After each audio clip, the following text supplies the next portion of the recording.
자, 우리는 오늘 다니엘서 7장을 공부하게 되었는데 다니엘서는 모두 12장으로 되어 있어요. 12장으로 되어 있는데 1장에서 6장은 다니엘과 세 친구가 신앙의 순결을 지킴으로 하나님이 열방의 통치자가 되신다는 것을 나타내 보여주었습니다. 그리고 후반부인 7장부터 12장에는 전반부와 달리 대부분이 다니엘 개인이 하나님 앞에 직접 받은 환상 계시가 기록되어져 있습니다. 오늘 설교 본문인 다니엘서 7장은 다니엘서 1장과 6장 그리고 8장에서 12장까지를 연결해 주는 가교 역할을 하는 부분으로서 다니엘서의 핵심 내용으로 다니엘서 6장의 사자굴 사건보다 약 11년 전에, 그러니까 6장이 먼저 기록되어 있지만은 7장의 내용은 6장의 사건 이전 11년 전에 전인 BC 550년경에 바벨론 제국의 마지막 왕이었던 벨사살 왕 원년에 있었던 일로 다니엘이 포로로 잡혀온 지 약 50년이 되던 해, 그러니까 다니엘의 나이가 약 67세 정도 그쯤 되었을 때 하나님께서 다니엘에게 보여준 환상 계시의 내용이 다니엘서 7장의 내용입니다. 다니엘서 7장 1절로 8절 내용을 보면 뭐가 나오냐, 네 짐승 이야기가 나옵니다. 맞습니까? 이 네 짐승과 작은 뿔 환상으로 바벨론 제국의 멸망과 메대와 바사, 그러니까 페르시아죠. 페르시아와 헬라와 로마 제국의 흥망성쇠와 세상 종말에 그리스도께서 세울 하나님의 나라를 1절에서 8절까지 보여줍니다. 그러니까 여러분들이 이 다니엘서 7장을 읽으면서 여러분 생각 속에 떠오르는 내용이 있을 것인데 그것은 아마 다니엘서 2장 내용일 것입니다. 왜냐하면 다니엘서 2장에 나타나는 큰 신상 환상과 매우 유사하기 때문입니다. 그러니까 2장에는 금나라, 은나라, 논나라, 철나라 그리고 진흙 이렇게 여러 가지 그 재료를 통해서 하나님께서 앞으로 전개될 현재와 미래에 전개될 제국의 멸망을 보여주었습니다. 그리고 7장은 아주 난폭하고 잔인한 이 짐승들의 나라를 우리에게 보여주고 있다는 사실입니다. 그리고 다니엘서 7장 9절로 12절에 보면 이 네 짐승과 적그리스도에 대해서 심판을 집행하실 하나님의 환상을 보여주고 13절에서 14절은 환상의 절정으로 모든 세상 왕국을 패하고 인자 같으니 즉 그리스도께서 여호와 하나님으로부터 영원한 권세와 영광을 얻고 여호와를 섬기며 그 앞에서 하나님 나라를 영원히 통치하실 것이라는 이런 메시지가 이 다니엘서 7장에 담겨져 있습니다. 하나님께서 다니엘에게 보여주신 이러한 환상 계시를 통해서 이 환상에 나타난 두 나라 중에, 다시 말하면 짐승의 나라와 그리스도의 나라, 하나님이 보내신 바로 그 메시아이신 그리스도의 나라 중에 우리는 어디에 속한 자인가, 그리고 우리는 어디에 속해야 할 것인가를 선택해야 할 것을 성경은 우리에게 요구하고 있음을 알 수 있습니다. 그래서 저는 오늘 주어진 본문을 중심으로 해서 설교 제목을 고민하다가 이렇게 정했어요. 멸망할 나라 그리고 영원한 나라. 따라서 합시다. 멸망할 나라, 영원한 나라. 네, 이런 제목으로 설교를 하려고 합니다. 다니엘은 나라가 망해서 바벨론의 포로로 잡혀온 자로서 모든 상황이 막막하고 답답하고 우울하고 절망적이었습니다. 그러나 다니엘은 하나님만을 바라보고 하나님의 약속을 믿고 그 말씀에 순종하여 어떤 일이 있어도 하나님 앞에 하루 3번씩 기도하며 하나님이 주신 지혜와 능력으로 답답한 상황을 이겨내고 답답해 하거나 신세 타령할 시간 없이 우울한 세월을 보내지 아니하고 날마다 소망 중에 주님 앞에 기도하는 즐거움으로 살고 있었다. 하나님이 주신 지혜와 하나님이 주신 능력으로 이 답답한 상황을, 이 막막한 상황을, 이 우울한 상황을 능히 극복하며 살고 있었다. 바로 그때에 하나님께서 이 다니엘에게 꿈을 통해서 환상을 보여주셨다는 거예요. 환상 계시. 그때는 우리와 같이 이런 성경이 없었기 때문에 하나님이 직접 말씀을 주신 거예요. 그러니까 하나님이 오늘 다니엘에게 주신 이 꿈, 이 환상은 보통 꿈이 아니라, 보통 환상이 아니라 하나님께서 앞으로 이 세상 나라가 어떻게 될 것인가 하는 세상 역사의 흥망성쇠를 한 번에 깨닫도록 하나님께서 다니엘에게 환상 계시를 주셨다는 거예요. 그러면 이 하나님께서 다니엘에게 주신 그 세상 나라를 다스리는 하나님의 계획이 무엇인가? 세상 역사를 완전히 꿰뚫어 보는 이런 그 계시를 하나님이 다니엘에게 보여줬어요. 첫째는 하나님을 대적하는 세상 나라는 멸망할 것이다. 하나님을 대적하는 세상 나라는 멸망할 나라라는 것을 다니엘에게 보여준 거예요.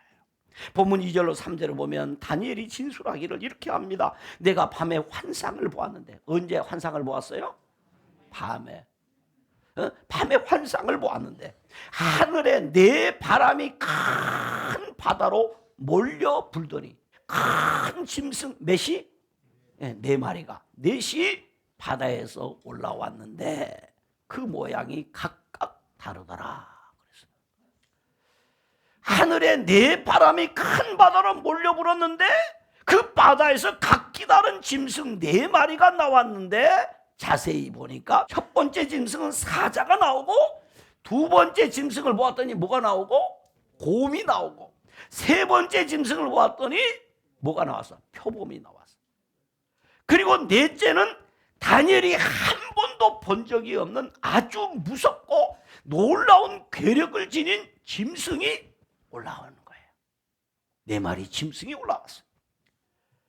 천사가 이것을 해석해 주기를 뭐라고 해석해 주느냐면, 이 네 짐승은 네 왕, 즉 네 나라다.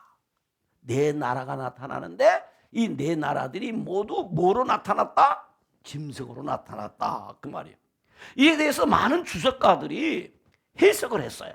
그래서 주석을 살펴보니까 그 주석가들의 약간의 그 해석의 차이는 조금 있지만은 공통적인 그 해석을 보니까, 첫째 짐승 사자는 느부갓네살 왕이 다스리는 바벨론 나라를 상징하고, 둘째 짐승 곰은 바로 탐욕이 가득한 메대와 바사 제국을 말하더라. 이렇게 해석을 했어요.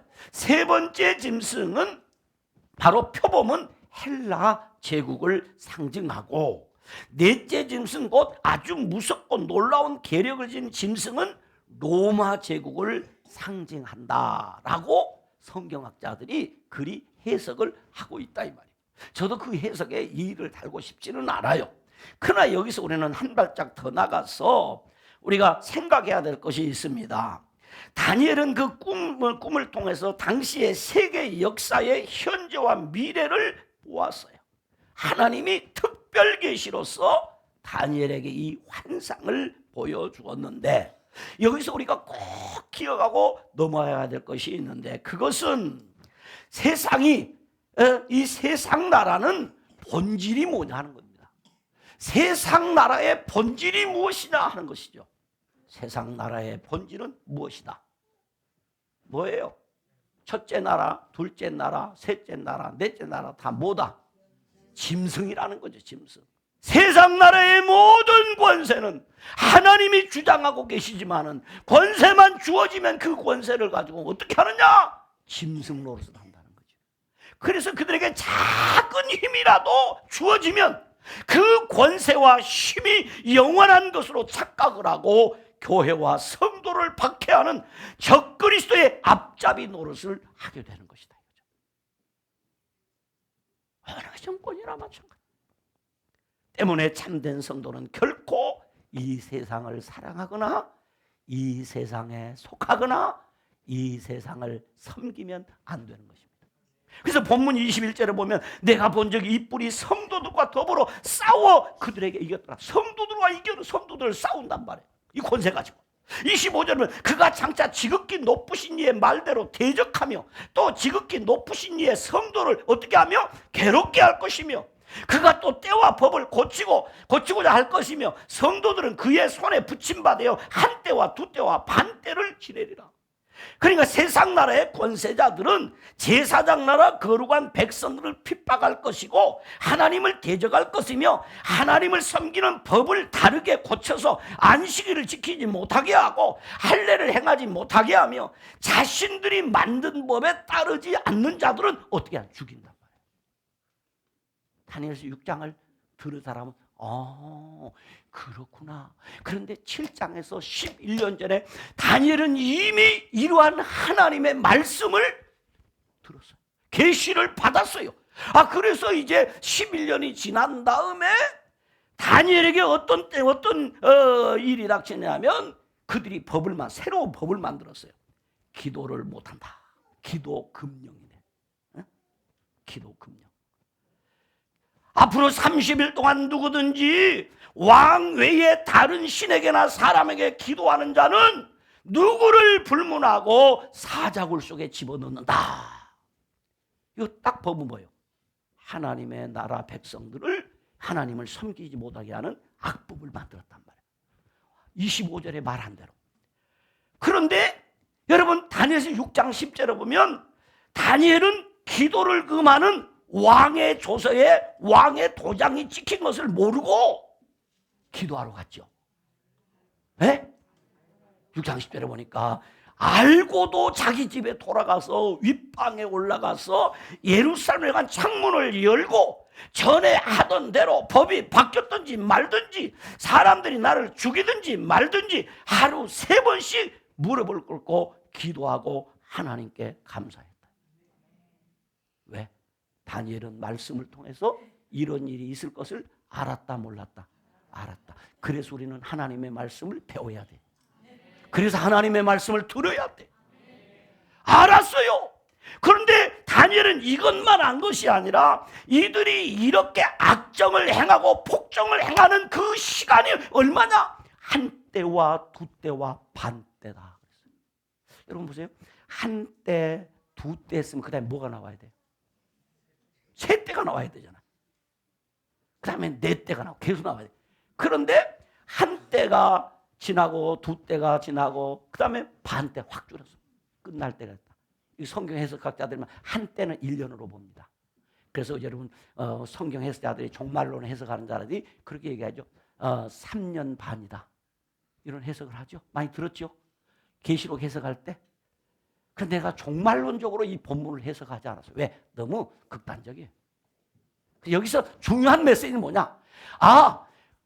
아무리 그들이 악정을 행하고 악법을 행해도 그들이 그 권세를 가지고 휘두를 수 있는 기간은 정해졌다.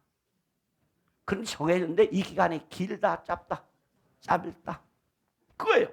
하나님이 정한 일정 기간만이 하나님의 백성들을 괴롭힐 수 있고 그들의 왕권을 행사할 수 있고 하나님이 허락한 짧은 유한적 시간만이 그런다. 그러니까 다니엘이 기도하지 못하게 하는 법을 만들었지만 이것도 하나님이 허락한 기간만 가능하다. 그러니까 실제적으로 이 법이 한 달 동안 시행됐습니까? 안 됐어요. 다니엘 사건 딱 끝나고 나니까 이 법은 그냥 무효화됐어. 왜? 하나님이 짧게 허락했어요. 세상 나라가 그렇게 득세해도 짧다. 다니엘은 언약 백성들이 일정 기간 짐승의 나라의 권세 잡은 자들에 의해서 핍박을 받지만 그것을 내버려 두시는 하나님이 아니라 반드시 거기서 지켜주시고, 반드시 거기서 건져주시고, 반드시 거기서 보호해주시고, 반드시 거기서 감당할 수 있는 힘과 능력을 주시고, 반드시 하나님의 약속대로 될 것을 믿고 하나님을 그 믿는 믿음으로 흔들리지 아니하고 신앙의 순전을 지켰던 것입니다.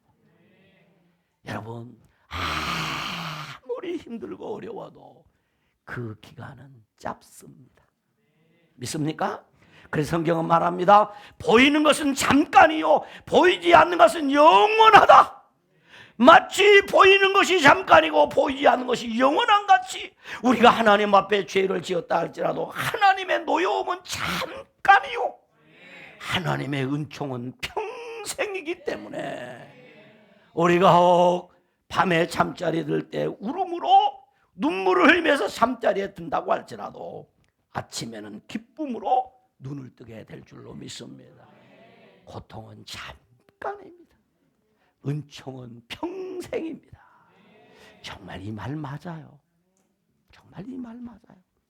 저도 고생한다고 이게 언제 끝날지 몰랐어요. 언제 이 고생이 끝날지 몰랐어요. 지나고 보니까 잠깐 고생했어요. 20대 30대 고생 좀 했어요. 40대 이후 50대 60대 은총의 세월을 살고 있습니다. 여러분, 눈물을 흘릴 때는 잠깐이요 기쁨의 날은 영원한 줄로 믿습니다. 그래서 우리는 이 세상 나라에 살지만 어떻게 살아야? 믿음으로 살아요. 말씀에 순종하며 살아야 돼요. 기도하며 살아야 돼요. 오늘 계속되는 본문 9절로 12절 보니 두 번째 환상이 그에게 주어집니다. 11절로 12절 보니까 이렇게 기록해. 그때 내가 작은 뿌리 말하는 큰 소리로 말미암아 주목하여 보는 사이에 짐승이 죽임을 당하고 할렐루야. 짐승이 뭐라고 그랬어요? 나라잖아. 나라가 망한다는 거예요. 짐승이 죽임을 당하고 그의 시체가 상함받아 타오르는 불에 던져버렸다. 하나님의 심판대 앞에 섰게 된다는 거죠. 그 남은 짐승들은 그의 권세를 빼앗겼으나 그 생명은 보존되어 정한 시기가 이르기를 기다리게 되었더라. 하나님이 뺏기도 하고 주기도 하고, 하나님이 뺏기도 하고 주기도 하고, 하나님은 여러분에게 은혜를 베푸시기도 하고 은혜를 거두시기도 하고, 하나님 우리에게 복을 주시기도 하고 복을 뺏기도 하신단 말이에요. 주여 내게 은혜를 베푸소서. 주여 내게 복을 내리워 주옵소서. 뺏고 또 빼앗는다는 거지. 26절에도 그러나 심판이 시작되면 그는 권세를 빼앗기고 완전히 세상 나라는 멸망한다. 세상 나라는 멸망. 믿습니까? 이따가 우리가 부르게 될 찬송가에 보면 351장에 세상 나라들은 멸망당하나 예수교회 영영 왕성하리라. 세상 나라는 망한다. 하나님을 대적하는 세상 나라, 곧 짐승의 나라는 반드시 하나님의 심판을 받습니다. 그들의 권세를 빼앗기게 됩니다. 완전히 멸망하게 될 것입니다. 다 멸망. 이런 짐승의 권세를 받아 다스리는 나라에서 하나님의 말씀대로 살다가 어려움을 겪기도 해요. 우리는. 그리고 악한 사람이 형통하여 잘 되는 것을 보기도 합니다. 어떻게 저 인간이 그렇게 잘 될 수 있을까? 어떻게 저 인간이 장관이 될 수 있을까? 우리 흔히 우리 남성분들 앉아서 정치 얘기하면서 어떻게 그 사람이 장관 돼? 어떻게 그 사람이 총리가 되고 어떻게 그 사람이 국회의원 됐냐? 자격이 없다. 당연한 거예요. 자격 없는 자가 힘을 얻는 거예요. 그러니까 마구 휘두르는 거예요. 거기서 의인들이 살아가는 일이 어렵다는 거예요. 그래서 성경 우리가 애웠던 요절, 첫 번째 애웠던 악에게 뭐하라? 지지 말고 어떻게 해라? 선으로 악을 이겨라. 지지 마라 그랬어. 지지 마라. 그러나 우리들 중에 있던 자들 중에 뭐 좀 잘 되니까 어떻게? 하나님을 멀리하고 그것이 전부인 것을 쫓아갑니다. 하나님은 외면하지 않습니다.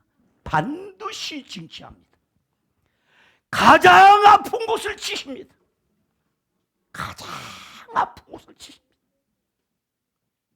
이걸 알아요. 여지없이 하나님이 친다는 거예요. 빼앗는다 그래서 빼앗는다.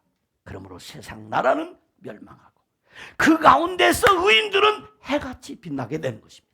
그래서 예수님께서 말씀하기를 그때 의인들은 자기 아버지의 나라에서 따라서 합시다. 해같이 빛나리라. 해같이 빛나리라. 그러므로 반드시 멸망할 세상 나라에 살고 있지만은 세상에 속하지 아니한 성도의 삶을 살아야 합니다.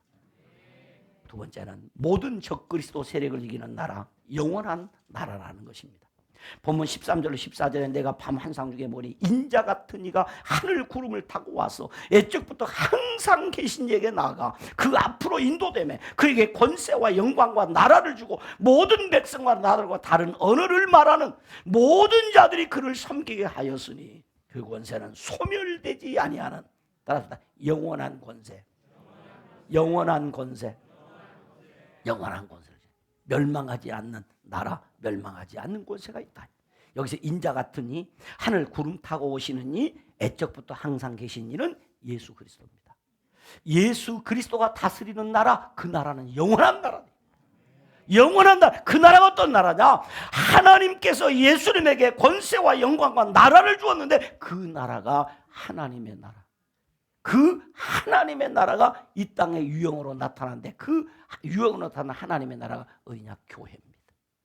그래서 교회는 힘이 없는 것 같으나 가장 힘이 강한 곳이요. 무능한 것 같으나 가장 유능한 공동체요. 교회는 아무것도 없는 것 같으나 다 있는 곳입니다. 여기 와서 하나님의 말씀을 받으면 하나님이 은혜 주십니다. 복 주십니다. 능력 주십니다. 지혜 주십니다. 힘을 주십니다. 이 나라는 영원하다는 거죠. 이 나라는 영원하다. 왜냐하면 우리가 영원하기 때문이 아니라 이 나라의 주인 되신 우리 주님이 영원하시기 때문입니다. 우리 주님이 영원한 능력과 권세를 받으셨기 때문에 그렇습니다. 그의 나라는 멸망하지 아니하는 나라입니다. 그러므로 성도는 세상 나라에 속하지 아니하고 하나님 나라 시민답게 살아야 합니다. 다시요, 성도는 세상 나라에 속하지 아니하고 하나님 나라 시민답게 살아야 합니다. 사랑하는 성도 여러분, 예수님은 말씀하셨습니다. 너희는 먼저 그의 나라와 그의 의를 구하라. 그리하면 이 모든 것을 너희에게 더하시리라. 그래서 이 땅에서 우리는 그 나라와 그 의를 구하며 살아야 합니다. 성도는 세상에 속하지 아니하고 하나님 나라 시민답게 살아야 합니다. 믿기를 주의 이름으로 축원합니다. 기도합니다. 하나님 아버지 감사합니다. 주신 말씀을 마음에 새깁니다. 우리가 세상에 살지만 유한적 세상 권세 앞에 굴복하지 아니하고 천국 시민 하나님 나라 백성답게 사는 은혜가 있게 하옵소서. 예수님 이름으로 기도드리옵나이다. 아멘.